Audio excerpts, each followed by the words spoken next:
Hello, Virgo. Welcome to Ula Tea Leaf Readings. My name is Lenor, and today I'm going to be reading your tea leaves.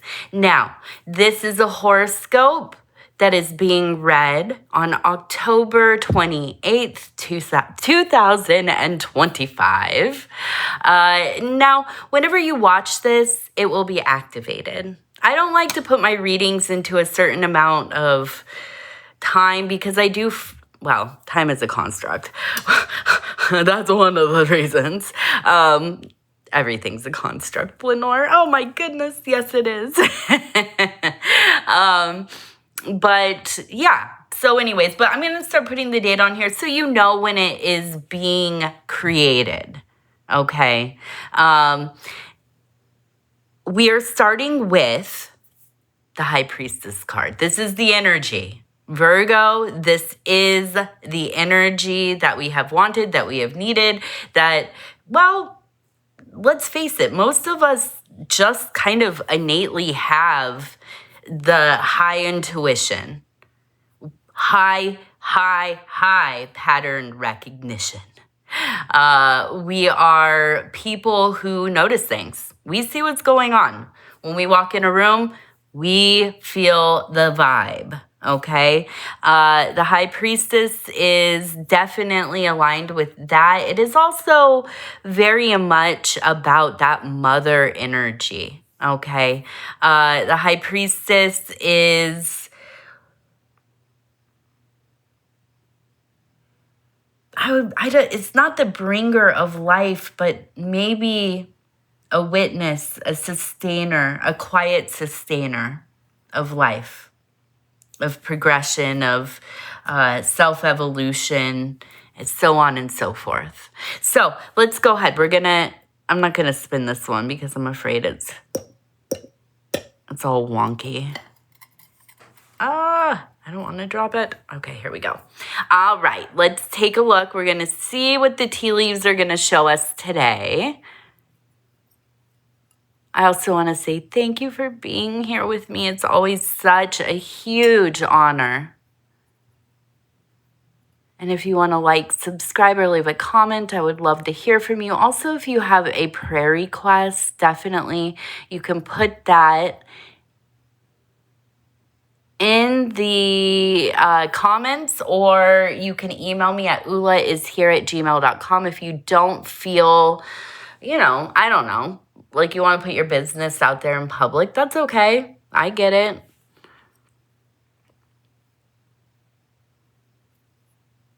Okay, so I want to start with, it looks like the name Keith or Kim. Keith or Kim. Kim. Kimberly, Kimmy, maybe something like this. Okay. Now, we also have this trickster energy right here. As you can see, kind of the head, the body, the little horns right here. Now, also holding a snake. You can see in the hand, arm raised, holding right here. Snake hanging, head kind of up here. We also have SEE, see. See with your eyes. See with your eyes. Over here, it looks like we have maybe the devil archetype. We have the head, we have the horns again, we have the arm up, we have the lower body that looks much like Pan. Now, one of the big ones I'm turning it. We're not going to lose all of that, but we also have over here, we have a person who has a bow and arrow. So we have that Diana Hunter archetype. Then we have a person here who is also with the snake. You can see here's the head of the person, the body, and then the snake is right here. Now, we are in the year of the snake. Okay, we also have little hearts everywhere. So I do feel that there is a sense of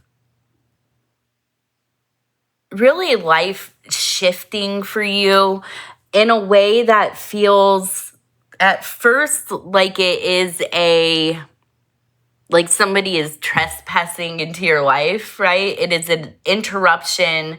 It is something that is distractive. It is pulling away from the energies that you had focused. And you might be at first kind of, well, let's face it, a little bit frustrated, annoyed, angry. You're in the flow of things. You're doing the dang old thing. You're making some headway. And all of a sudden, this energy shows up and it's kind of like glitchy. It's throwing little kinks into here, little troubles into there. The ordeals are coming and going and coming and going, and you're trying to take care of them. And you are getting a little bit, well, your feathers are ruffled. Let's say that. Okay? So, what happens? We can choose to, and I keep saying I am also a solar Virgo. Okay? So, this is also a reading for me. Now, we have the little, and I'm going to say this one over here is like a quail with the little, here's the bird beak and the eye and the body, and then we have the little cute head thing. Quails are so cute when they run. They look like little chickens. I see them out in the fields when I'm driving places. They're constantly out there. Quails and what are the other ones? I forget. I was going to say peasants. No, pheasants. Pheasants are the other ones that are out there a lot too. But anyways, and so we have the choice.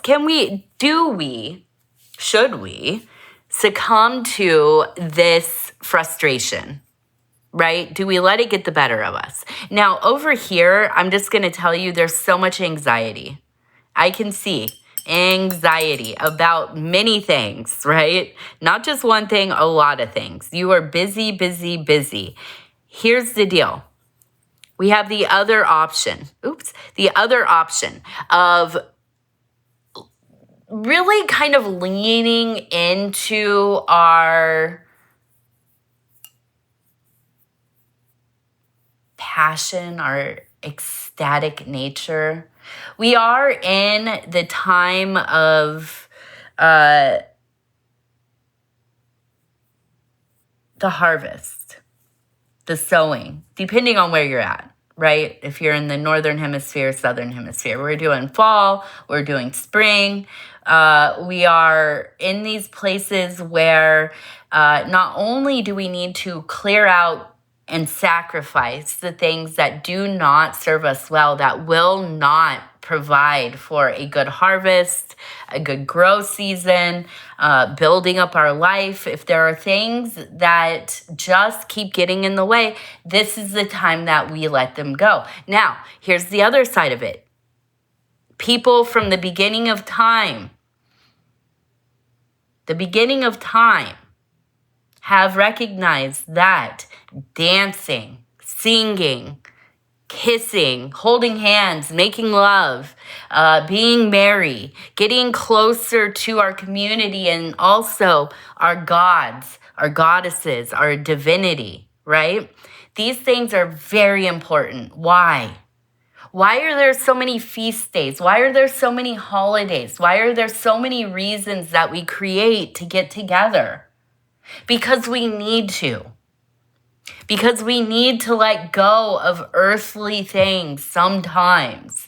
We need to live in symbolism. We need to play out the allegory. We need to, like a theater, let the ordeals unfold. And we need to sometimes do that with a smile on our face, with a drink in our hand, with a,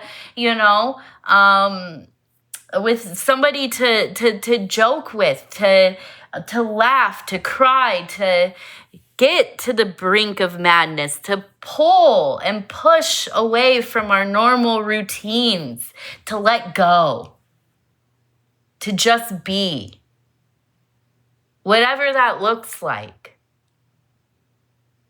But I do feel you, and it does remind me of trying to untie a big knot, right? Like, have you ever had a bunch of necklaces that you threw in the drawer and somehow they become like this huge knot of metal and you have to slowly take them apart and you think like, is this worth it? Yeah, maybe it is, but it takes time and it's frustrating at times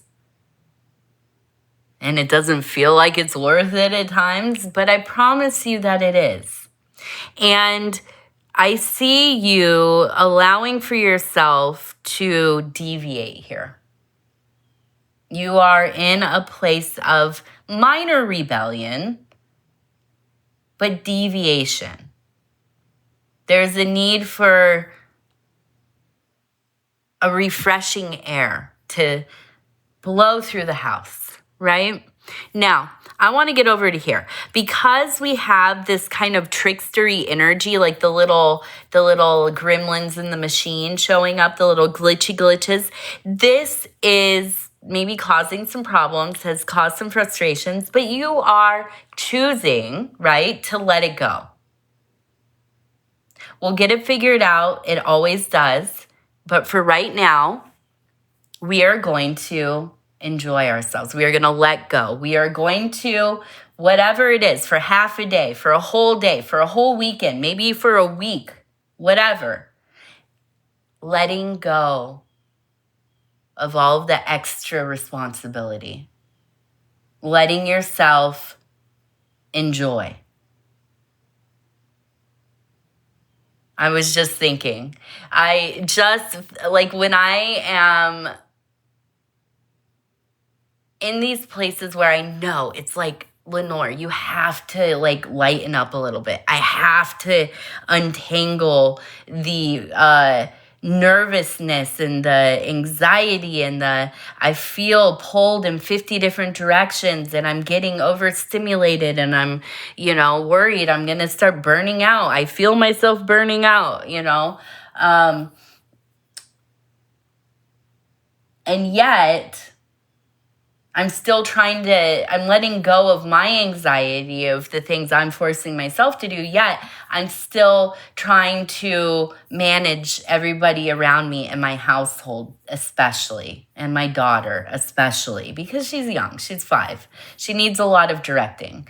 But during these certain times when I am letting go of controlling every little thing in my own perception, my own life, my own path, I also need to lighten up with other people. And I don't always remember that. And it can look pretty wild going between trying to ease up and enjoy and not be so quick to reaction and coping mechanisms that I am still working on getting rid of or changing. And I go from all of this like apparent or, overt trying to let go of and yet the moment I'm dealing with somebody else, I'm right back in that like, you better, and this is what I expect. And no. We need to do the inhibition within self, but also with other people. Because I don't know about you, but I get way more anxiety from trying to control what's going on with other people than I do with myself. And I get a lot of anxiety from trying to control how I feel and what I'm thinking and what I'm doing. So to let go of these two things at once, which is not easy, and it's something that you're going to have to keep reminding yourself, this allots for so much room in your life, so much more bandwidth. When we stop reacting to everything, when we stop trying to control everything, somehow that is how we begin to gain control. I know, the paradox, right? So I want to look at that person with the bow. Where did you go? There you are. And we also have the crescent moon right here. So definitely Diana. For me, this represents the beloved. This represents my, the anima of my beloved one. Okay, I don't know if that makes sense, but my beloved one manifests as my animus because I do identify mostly as a feminine person and within my anima. And my beloved manifests as an animus, but like anybody, we contain all of the archetypes. So the beloved, which is an interior aspect of myself, right, manifests as this beloved person who is both feminine and masculine.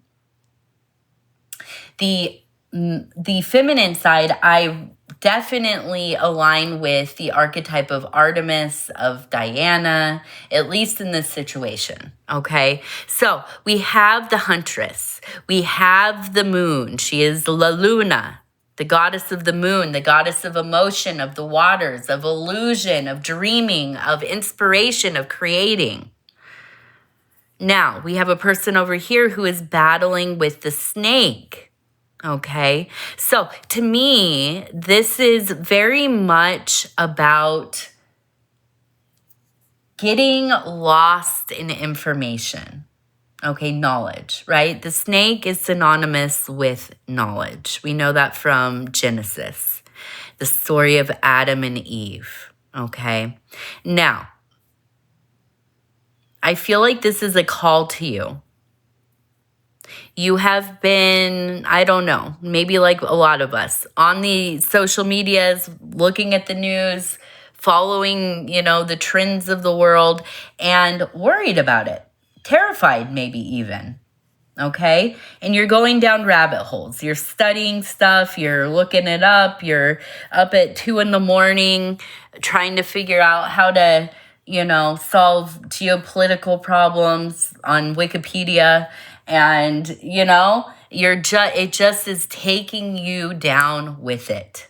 Now, I'm not one to advocate for completely just like, don't read the news. Don't go on social media. Although if you can get away with that, do it.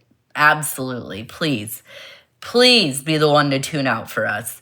Absolutely lifting the vibration of the collective through your own abstinence from this terrible media stuff, right? But you probably, like the rest of us, we realistically are going to be looking at the news sometimes. We're going to be on social media sometimes. And I feel like this one has really been, making you feel probably pretty upset. You might even have problems within the family because of it. I've seen this with a lot of people recently within my own family as well. Not with my husband or my daughter or anything, but extended family. And it's terrible. I don't like seeing it. I don't like seeing people fight over silly, well, it's not silly stuff, but, things that ultimately they can't change at all. You know what I'm saying? So I feel that there has been a need, and I'm sorry, I'm taking a drink. That was super loud. I was like, I'm going to be quiet, and then I was thinking, and then I just like slurped it loud. I'm sorry. Oh my goodness. So it feels to me, as you are unstucking yourself from this, monster that has become, and maybe taking a break from social media, maybe not. Maybe taking a break from, the people in your life that are maybe like, aggressively trying to get you to believe what they believe, or constantly sending you links and, passive aggressively, just whatever. And you walk away from this. You take your break, your cleansing, your detox. And I feel that this is when the beloved shows up. This is when the beloved shows his face, her face, their face. There is a sense of deep, romantic, but holy love flowing into your life. I don't know that this is like a new person, but this is a renewal. You are in love. As I'm saying this, I can feel you're just, it's like being in a almost state of frenzy. Your lips are tingly, your fingertips are tingly. You might not be able to eat. It's hard to sleep. You are in love. You're in love. You're in love. Now, is this with a person? Is this with an intelligence? Is this with a belief system, a spirituality, a practice? Is this your work, a hobby? I'm not sure, but there is such a deep belovedness. And to me, it feels like it is a person. And I feel that in this time, there's going to be movement towards them. If you aren't together already, you will be together. If you don't live together already, you will live together. If you are, somebody who is looking for like a long-term thing, maybe even like, marriage, that is maybe something that you are working towards. This person is going to be the one that you spend the next cycle of your life really wrapped up with. Okay. There is a real sense of this thing not going anywhere. Okay. And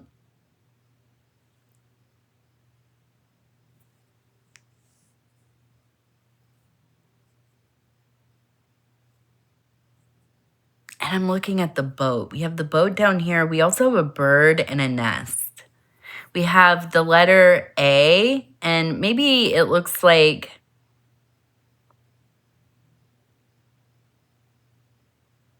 AJ maybe, or ALK. Maybe walk, WALK.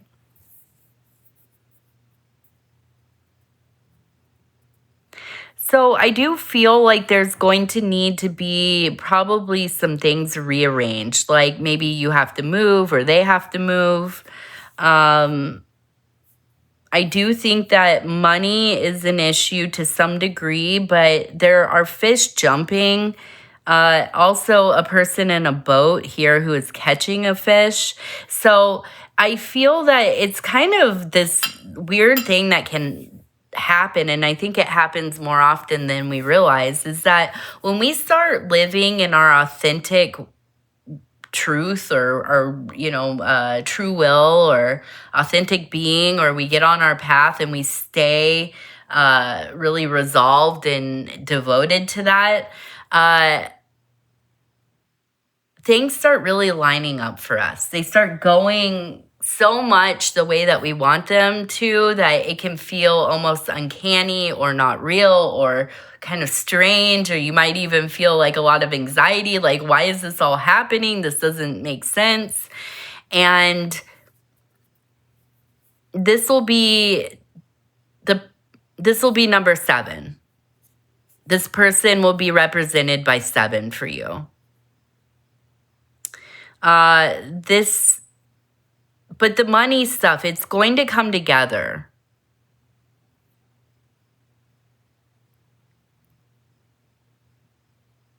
One or both of you are good with money. And I feel like that's the biggest worry you have for changing your life situation, is making sure that everything is covered, right? Like us Virgos, like we are not about, like we're romantics and we want what we want. But if it means that like we're not going to pay our rent, I don't, like that comes first. You know what I'm saying? Like, our bills come first. Like, we're not that romantic. We're romantic. We're not that romantic. So I do feel like ultimately, you know, you're making good choices. You are following your instincts. You are knowing, like, this stuff doesn't belong in my life. I'm making room for things that I do want in my life. And you calling for those things, they are listening and they are showing up because they want you as much as you want them. That's the thing we don't think about with luck and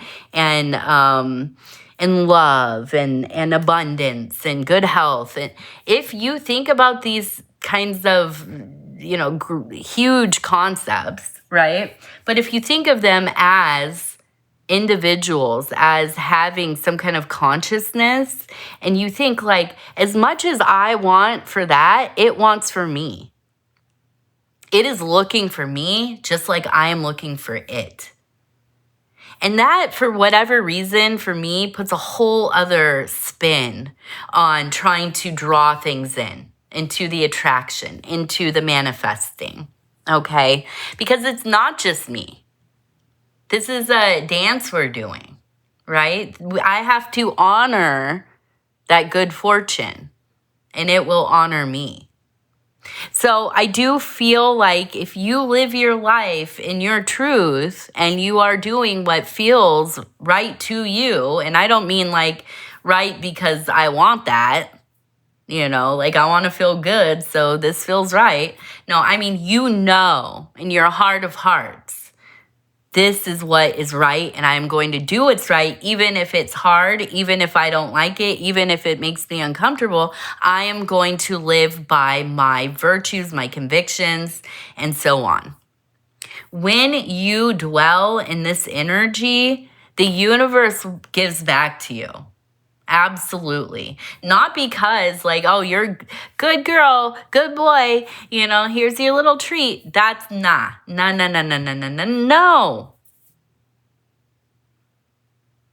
It's like hitting a drift, dude.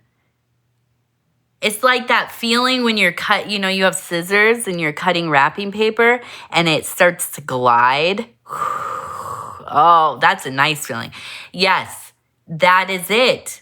Because you are getting things cleared out, because you are letting the energy flow, what you need in your life is going to want for you and show up for you and, you know, bring itself into your orbit.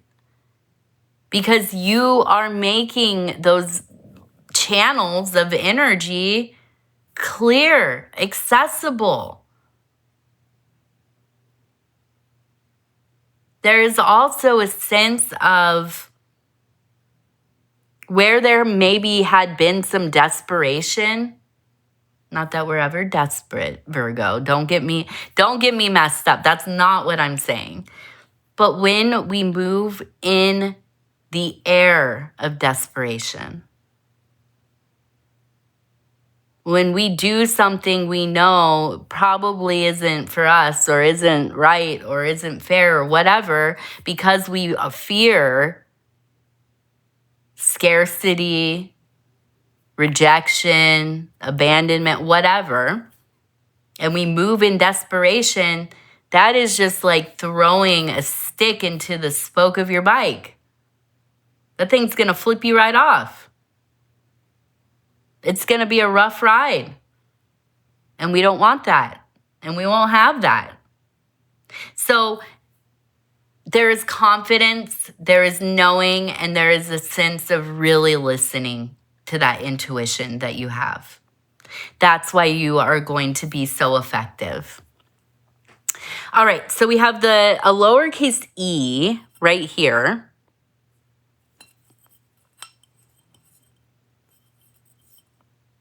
A bird in a nest again. So the bird in the nest really is about building that life, building your temple, building your sanctuary. So to me, it really does. It makes sense that you would be either going into some kind of relationship or renewing a relationship, because there seems to be a need for even like your living situation to be altered. in some way. Okay. I'm not saying that like, maybe you're married, happily married, and I'm telling you this stuff and you're like, dude, I'm not going to leave my husband or wife to go, like hook up with somebody and fall in love and move in with them. That's not what I'm saying here. I mean, it could be that. If that's what it is, good for you. Enjoy. But this is more along the lines of like solidifying that safety. Along the lines of, I have lived in other people's versions of reality more than once, and I don't want to do that anymore. If you've ever been the one to move into somebody's already established house, you know what I mean. Like if you meet somebody, you start dating, they already like maybe own their house or they have a nice apartment or something, and they've been there for some years and you are moving in with all your stuff. That feeling of being like I'm a guest in somebody else's environment, is not for us Virgos. We don't like, if we're moving in with you, we're already redecorating your house as we're moving in. We're like moving stuff around, putting our things up, right? Here's the deal though. This feels like your environment.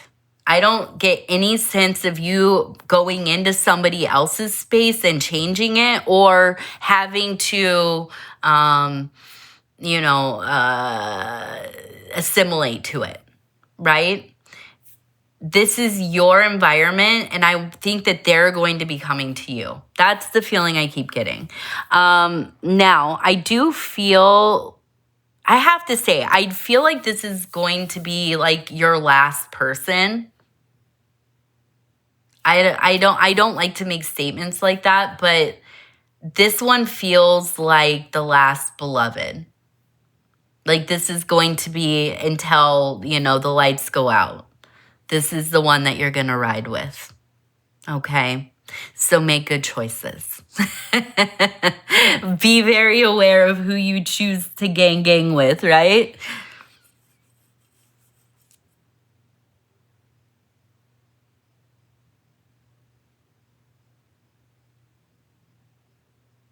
I also feel that there is such a sense of relief in finally being in a place where you don't feel embarrassed about yourself or like you have to be something else. I think you were probably in a relationship of some kind before where you had to constantly like, it's like you're prepared, like when you're at home and they're coming home from work, you have to stop what you are actually doing to like do something else to like you start cleaning the kitchen. So when they walk in, there's not a weird feeling about like, well, why are you just sitting here?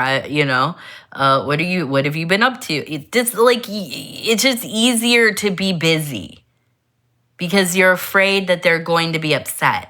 And I know that doesn't seem like a huge thing, but it is, right? Because you're in your own home and somebody is supposed to be your partner and sharing that with you, and they come home and you're already having to prepare for them before they get there because there's some kind of misalignment. And I'm not saying that's like the end of your relationship if that's where you're at, but at some point, if nobody's ever told you this and you're starting to realize, it's not normal for somebody to make you feel bad when you're resting. It's not normal for somebody to get mad at you because you're not doing what they expect in their mind for you to be doing.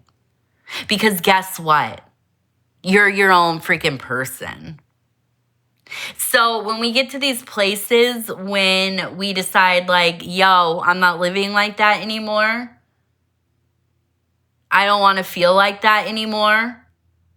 I'm not in school. I'm not, in third grade. Don't teacher me, don't parent me type of feeling. You know what I'm saying? And you get out of that. And hopefully you have a moment, you have some time, right, to detox from that kind of oppressive energy. But then now I feel you finding somebody that likes you for who you are. All of the many things. Somebody that you can be yourself with. Not sometimes, all of the time. I know. Isn't that like, you're just, really? Is that a real thing? Can that happen? Yeah, apparently. I mean, I guess this is what I've heard, But yeah, I do. I think that you are in a place where this is going to be the great love of your life. Absolutely. Now, we also have IU, and then it looks like an acorn to me. So I do also feel like in this companionship that you have going, or that is going to be arriving, and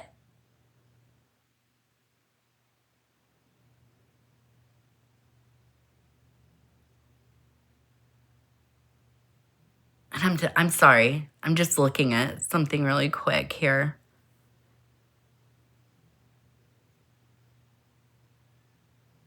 I feel like, gosh, here's the deal is that I got this moment of like, I'm looking at the relationship and it's like, I don't know how to explain how I see things exactly, but it's like in between like my imagination and consensus reality. It's like if you went into a room and then we're looking in the wall, between the walls, that's where all the real information is for me. So I go in and I look, and sometimes I can see it like painted on the walls or words, phrases, images. I'm looking around. There's also objects in the room. So when I'm looking at this, there almost seems to be this real sudden flare up of maybe grief, anger.